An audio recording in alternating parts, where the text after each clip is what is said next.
Bismillahirrahmanirrahim. Assalamualaikum warahmatullahi wabarakatuh. Alhamdulillahilladzi ja'ala lakum fil ardi mahdan wa sa'ala lakum fiha subulan. Wassalatu wassalamu ala sayyidil anam nabiyuna Muhammad sallallahu alaihi wasallam. Allahumma salli wa sallim ala sayyidina Muhammadin al-fatih lima ughliqa wal khatim lima sabaq an-nasiril haqq wal hadi ila siratikal mustaqim wa ala alihi wa sahbihi haqqa qadrihi wa miqdaril azim. Rabbi israh li sadri wa yassir li amri wahlul 'uqdatam bi lisani yafqahu qawli. Nawaina ta'lim wa ta'allum wa tadhkir wa tadhakkur wa nafa wa tifa wal ifadah wal istifadah wal hatha ala tamassuk min kitabillah wa sunnati Rasulullah sallallahu alaihi wasallam. Alhamdulillah, segala puja-puji kehadirat Ilahi Rabbi yang senantiasa memberikan kita nikmat sehat wal afiyah, nikmat panjang umur serta nikmat istiqamah di dalam kita menggapai ridho Allah Ta'ala, sehingga kita hadir di tempat yang mulia ini tak lain dan tak bukan yang pertama untuk salat zuhur berjamaah dan disertai mengikuti kajian keagamaan yang insyaallah ini menjadi catatan amal baik kita di yaumil qiyamah nanti. Amin ya rabbal alamin.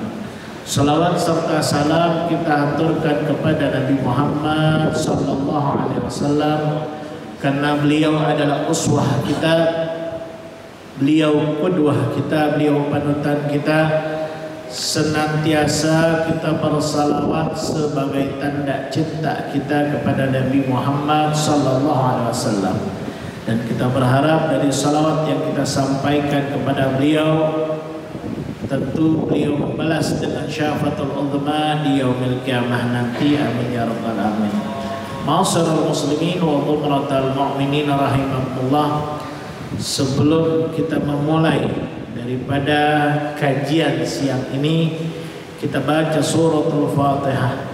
Insyaallah dengan suratul Fatihah ini kita senantiasa diberikan kesehatan oleh Allah Ta'ala, umur yang panjang lagi taat kepadanya, dan juga senantiasa istiqamah di dalam menggapai ridho Allah Ta'ala. Al-Fatihah bil qabul wa tamami kulli sa'lin wal ma'mul wa illa hadratin Nabi ar-Rasul Nabiyuna Muhammad sallallahu alaihi wasallam wa ashabi wa dhali wa dhuriyati wa ahli baiti wa thumma sahibul kitab Al-Imam Abdullah bin Abdul Haddad wa usulihim wa furu'ihim anallah yaghfir derajat fil jannah wa yanfa'una bi asrarihim anwarihim wa ulumi manafati fid dini wa dunya wal akhirah. Al-Fatihah. A'udzu billahi minasyaitonir rajim. Bismillahirrahmanirrahim. Alhamdulillah rabbil alamin arrahmanir rahim maliki yaumiddin iyyaka na'budu wa iyyaka nasta'in ihdinas siratal mustaqim siratal ladzina an'amta 'alaihim ghairil maghdubi 'alaihim waladdallin. Amin. Ma'asyiral muslimin wa dhumratal mu'minin rahimakumullah. Tentu salat ini seperti yang dikatakan oleh Nabi Muhammad bahwasanya as-salatu imaduddin. Salat itu tiang agama. Faqad aqamaha aqamatin. Barang siapa yang mendirikan salat tersebut, maka dia mendirikan agama. Tentu kenapa saya selalu menyampaikan di mana universitas, di dalam kajian saya selalu menekankan sholat. Kenapa? Sholat ini mempengaruhi kepribadian kita.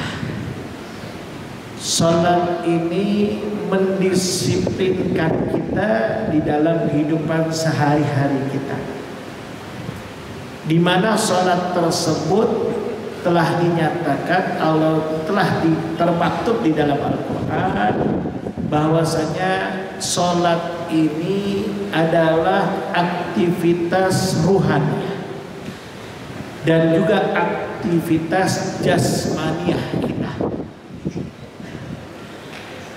Berbeda antara ketika kita lihat orang yang sholat dengan orang yang tidak sholat. Orang yang sholat ini mempunyai ketenangan di dalam batin, tidak terburu-buru di dalam memutuskan suatu perkara, pasti mempertimbangkan masa-masa.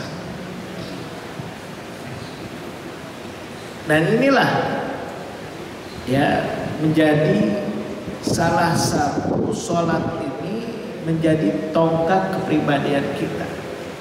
Bagaimana Allah Ta'ala telah maktubkan di dalam surat An-Nisa ayat 103, ya, Bismillahirrahmanirrahim, inna salata kanat alal mu'minina kitaban mawquta. Sesungguhnya salat itu adalah bagi orang-orang mukmin ini memang ya kitaban mawquta, sudah teratur waktunya. Allah tidak mau mengganggu aktivitas kerja manusia, tapi di dalam aktivitas itu harus ada aktivitas ruhaniah kita. Saya seringkali mengulang-ulang, subuh adalah waktu yang Allah bangunkan kita untuk kita sholat subuh, tidak mengganggu aktivitas manusia. Zuhur begitu juga, asar begitu juga, maghrib juga, isya juga. Bahkan para sholihin, orang-orang soleh, isengnya mereka bukan main gaple, bukan main catur. Isengnya mereka itu bahkan sholat atau baca Quran atau aktivitas yang lainnya, tapi sholat.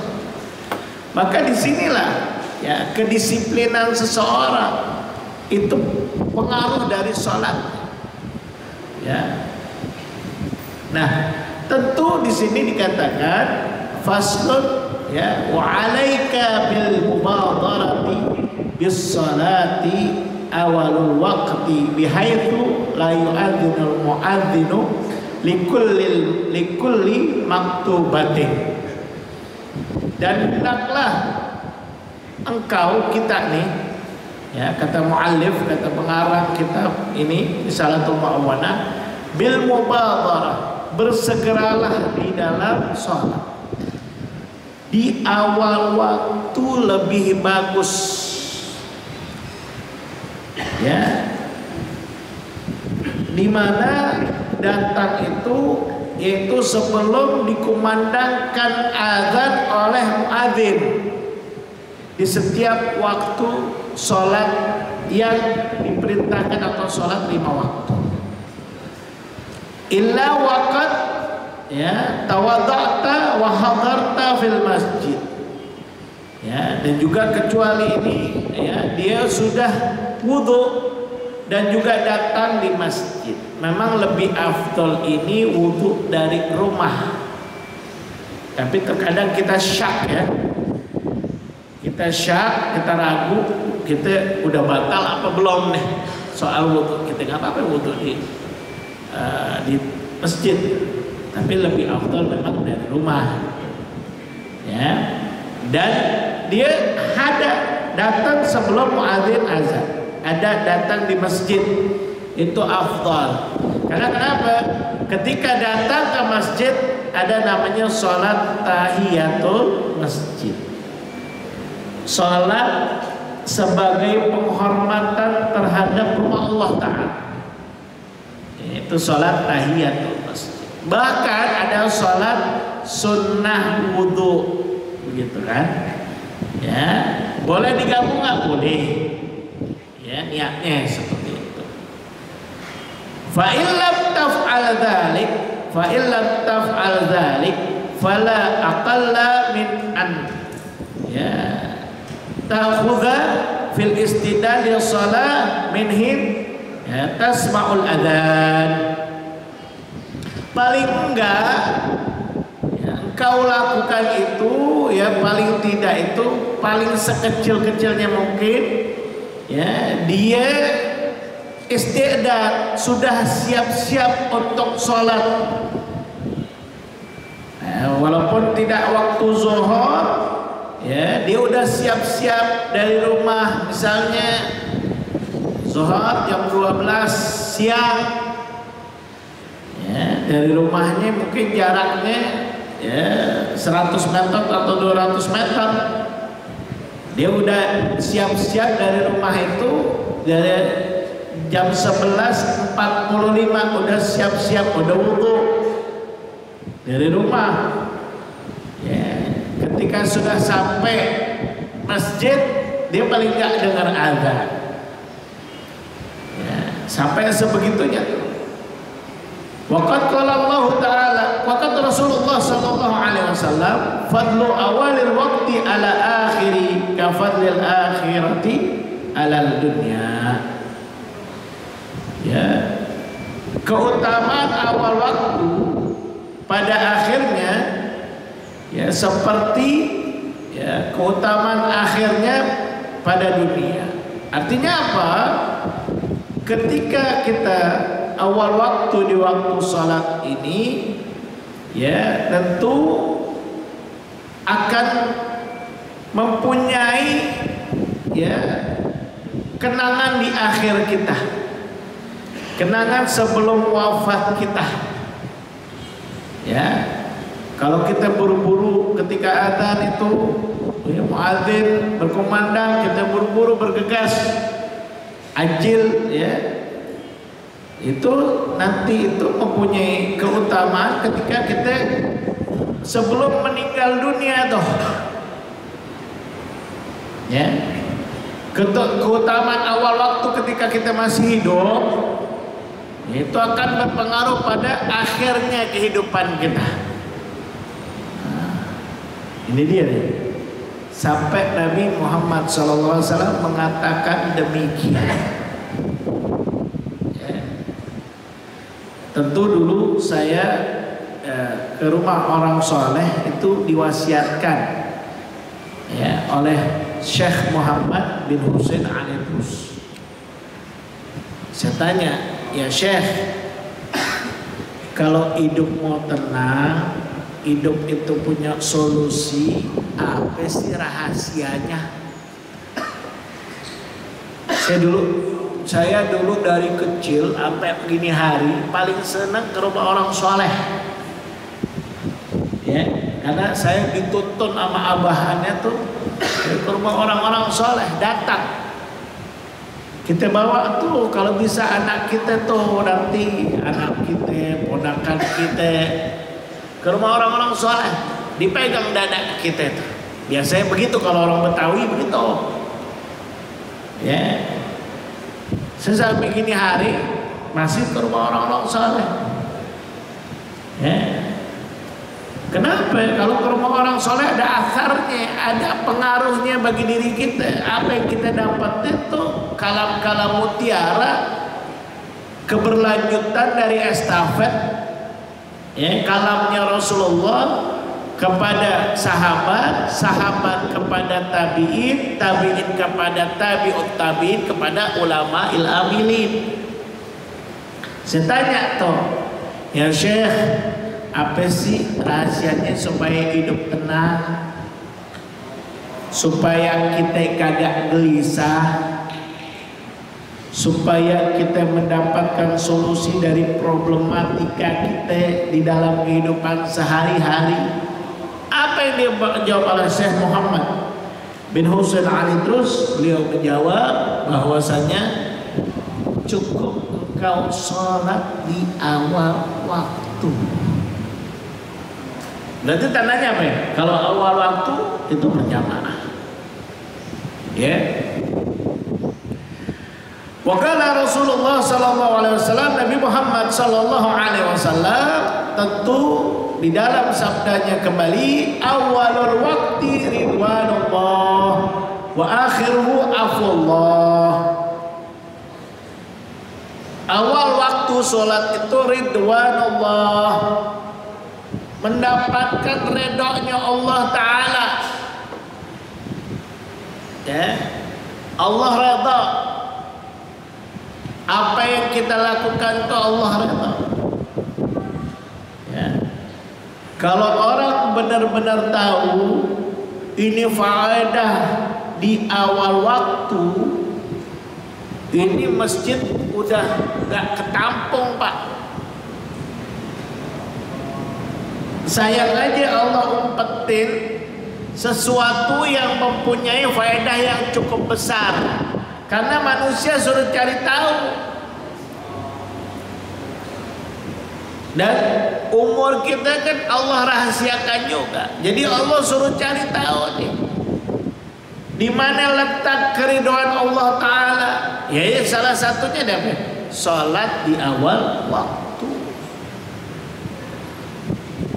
Susah ya, apalagi kalau lagi rapat. Bahkan ada makalah, saya lupa hadis atau orang saleh yang berkata, barang siapa yang dia menjaga sholatnya di awal waktu atau berjamaah selama 40 hari, ini saya belum pernah, Pak, maka doanya diijabah oleh Allah Ta'ala. Saya begitu bertahan 5 hari, rapat, akhirnya zuhur lewat lagi, mulai lagi dari awal deh toh. Ya, begitu tuh 40 hari aja kita coba. Bisa nggak tuh? Nggak bisa, saya belum bisa. Sama tuh, biasanya kendalanya ketika kita kerja gitu. Ya, rapat, kita ninggalin, berani nggak tuh? Kadang-kadang gitu kan. Ya, karena ini panggilan Allah Ta'ala. Ya. Dan juga ketika kita sholat, ya, kita kudu pakaian yang rapi, jangan pakai asal-asalan, yang pakai kaos, ya, yang rapi paling enggak jatuh. Kiai Mukni Sulaiman dulu orang Betawi nih, ya, Kiai Betawi zaman dulu, kalau sholat Pak pakai jas, ya, pakai jas dalamannya putih. Itu saya ceritain sama orang tua saya, kalau guru orang tua saya, itu rapi, bersih, wangi pas sholat. Ya, kenapa dia bilang barang siapa yang tatkala dia sholat dia pakaiannya rapi, necis kata orang dulu, ya, kalau nggak salah begitu tuh, ya, pakaiannya rapi, maka Allah akan merapikan hidupnya. Tuh begitu tuh. Maka kita begini, oh kita hidupnya kok begini-gini aja nih, perasaan Allah nggak ngarapin hidup kita. Oh kita periksa deh sholat kita, oh ya pakaian kita masih begini, paling nggak rapi hidup kita di ketika kita sholat itu, ya. Wa akhiruhu afullah, dan akhirnya sholat itu adalah dimaafkan Allah. Bukan berarti ada hadis ini ntar jamaah salin saya lagi, oh nggak apa-apa akhir sholat di injury time dulu gitu kan, ya, asar jam 3, ya, sholat asarnya jam dikatakan 14.52, itu kan injury time, ya. Memang ada hadis lain dikatakan, ya, awal waktu, ya, ridhonya Allah Ta'ala, tengah waktu rahmatnya Allah Ta'ala, di akhir waktu, ya, mendapatkan maaf dari Allah Ta'ala. Jangan kita dimaafin mulu, ya, paling nggak kita coba tuh di awal waktu, ya. Wa alaika bil muhafazah ala sunnatir ratibatil lati, ya, dikatakan ansyadukal syar'i ila fi'liha qabla maktubati wa ba'diha. Dan hendaklah menjaga ini ya sunnah-sunnah ya, tersebut ya, yang sehingga syara itu menunjukkan kamu atas perbuatan ya sebelum 5 waktu dan setelahnya. Jadi kita pakai sunnahnya tuh ya, sunnah dalam sholat, sunnah dalam sholat ya, termasuk kita datang ya sebelum waktu adzan boleh, apalagi berjamaah. Alhamdulillah ya, kalau di dalam mazhab Syafi'i memang ya sholat berjamaah itu adalah sunnah muakkadah. Sunnah muakkadah. Tapi jangan ngentengin juga, wahdar anta tasahala bitarki syai' minha. Jangan gampangin ninggalin sesuatu minha ya, dari pada kita itu ya sholat tersebut, apalagi adab-adabnya toh tadi kita tinggalin. Jangan ya, paling nggak kita jaga jangan sampai sholat kita bolong deh, atau sholat kita selalu di injury time.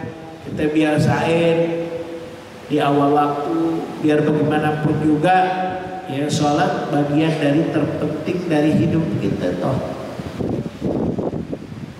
Kalau seseorang sudah menggampangkan sholat ini, maka Allah menggampangkan juga antara kasih dia. Nah inilah yang kita harus renungi, bahwa sholat itu adalah bagian atau kita praktikkan kepada diri kita, kita pentingkan di dalam hidup kita agar Allah memberikan arahan daripada sholat, daripada kehidupan kita. Wallahu a'lam bishawab. Al-Fatihah.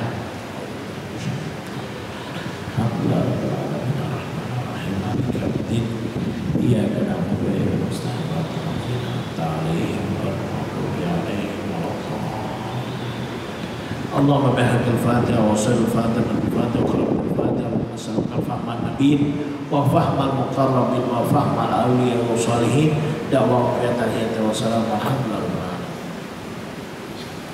Assalamualaikum warahmatullahi wabarakatuh.